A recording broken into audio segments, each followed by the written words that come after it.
কোরবানি উপলক্ষে আমার ৮০ থেকে ৮৫টা গরু তৈরি আছে। এগুলি আমরা বিক্রি করবো আর কি, কোরবানির জন্য রেডি করে রাখা হয়েছে। এগুলি এই দুইটা বিক্রি হয়েছে ১৫ লাখ টাকা, এই লালটা আর এই লালটা। এর ওয়েট হইলে ১১০০ কেজি, ১১৫০ কেজি এই রকমের ওয়েট। আর ওই পাশে আরও কিছু গরু আছে যেগুলো ১২০০-১৩০০ কেজি ওজন হবে, এই রকমের আরও ৪-৫টা গরু আছে। আমাদের গরুর বিশেষত্ব হলো শোনা যায়, যেটা আমরা দেখি না চোখে কখনো, যে গরু মোটা তাজা করার জন্য বিভিন্ন কেমিক্যাল, বিভিন্ন মেডিসিন ব্যবহার করা হয়। তারপর সে রাসায়নিক খাবার খাওয়াইয়ে গরু মোটা তাজা করা হয়, কিন্তু আমাদের ইনজেকশন দেওয়া হয়। কিন্তু আমাদের গরুদের সমস্ত কিছু প্রাকৃতিক ঘাস এবং খড় এবং এই খাবার, দানাদার খাদ্য, এছাড়া আমাদের গরুরে অন্য কোনো খাবারও দেওয়া হয় না। মোটা তাজা করার জন্য কোনো ইনজেকশন দেওয়া হয় না, কোনো কেমিক্যাল খাওয়ানো হয় না। আমাদের গরু টেকসই, এবং তার বডি দেখলেই তো বোঝা যায় যে গরুরে কোনো কিছু প্রাকৃতিক খাবার ছাড়া অন্য কোনো কিছু দেওয়া হয় কিনা। এই ঈদে জামা জুতো অ্যাক্সেসরিজের ডিসকাউন্ট। আমাদের ব্যবসার একটা মূলধনই মনে করি আমি, কেননা অসৎ পথ অবলম্বন করিয়া সাময়িক ভালো থাকা যায়, সাময়িক বড় হওয়া যায়, কিন্তু এর স্থায়িত্ব থাকে না। যে কারণে আমরা ওই অসৎ পথ অবলম্বন করি। দ্বিতীয়ত আরেকটা সমস্যা আছে, শুনছি যারা ওই কেমিক্যাল বা ইনজেকশন দিয়ে গরু মোটা তাজা করে, এগুলোর লংজিভিটি থাকে না। হয়তো ৬ মাস বা ৩ মাস পরে গরুটা যদি বিক্রি না হয় তাহলে অটোমেটিক্যালি মারা যায়।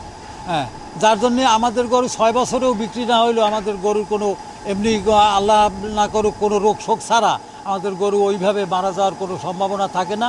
আর দ্বিতীয়ত সবচাইতে বড় কথা হয়েছে যে জিনিসটা মানুষ খাবে, আমিও মানুষ সেই জিনিসটা খাওয়াবো, সেই জিনিসটার কেমিক্যাল বা খারাপ জিনিস দিয়ে, মেডিসিন দিয়ে খাওয়াইয়া মানুষের ক্ষতি করব, এই চিন্তাধারা আমাদের ভিতর নাই বিদায় আমরা গরুরে কোনো কেমিক্যাল বা কোনো ইনজেকশন বা কোনো অপ্রাকৃতিক কোনো কিছু আমরা দেই না গরুরে। এখন এবার কোরবানির জন্য আমরা প্রস্তুত করছি ১০০ ষাঁড় গরু। তবে তারা এগুলি কোয়ালিটি ৫০০ কেজি লাইফ ওয়েট, ৫০০ কেজির নিচে নাই, ৫০০, ৬০০, ৭০০, ৮০০, ৯০০ এরকম লাইফ ওয়েট। আর ফ্রিজিয়ান যে গরুগুলি আছে, এগুলি ধরেন যে অল্প কয়েকটা গরু আছে, এগুলি উপরে ১২০০ থেকে ১০০০ কেজি পর্যন্ত। আমাদের গরু বিশেষত্ব, আমাদের গরু আমরা আসলে কাঁচা ঘাসের উপরে আমরা নির্ভর। কাঁচা ঘাস আমাদের ৪০ বিঘা জমিতে কাঁচা ঘাস আছে। আমাদের ২০০ বিঘা জমিতে আমরা ভুট্টা চাষ করছি, ওটা সাইলেজ করছি। আমরা মূলত ঘাসের উপরে নির্ভর। আমরা দানাদার খাদ্যটা খুবই কম দেই। এই কারণে আমাদের গরুগুলি অন্যান্যদের চাইতে আমাদের গরুগুলি সব দিক দিয়ে ভালো। এবং চর্বি, বিশেষ করে যে কোরবানিতে ষাঁড়ের শরীরে যে চর্বিটা জমা হয়, সেই চর্বির পরিমাণ আমাদের গরুর খুবই কম। ষাঁড় গরু আমাদের গরু ইনশাল্লাহ চাহিদা আছে। প্রতি বছরই আমরা ১০০-র উপরে গরু বিক্রি করি এখান থেকে খামার থেকে।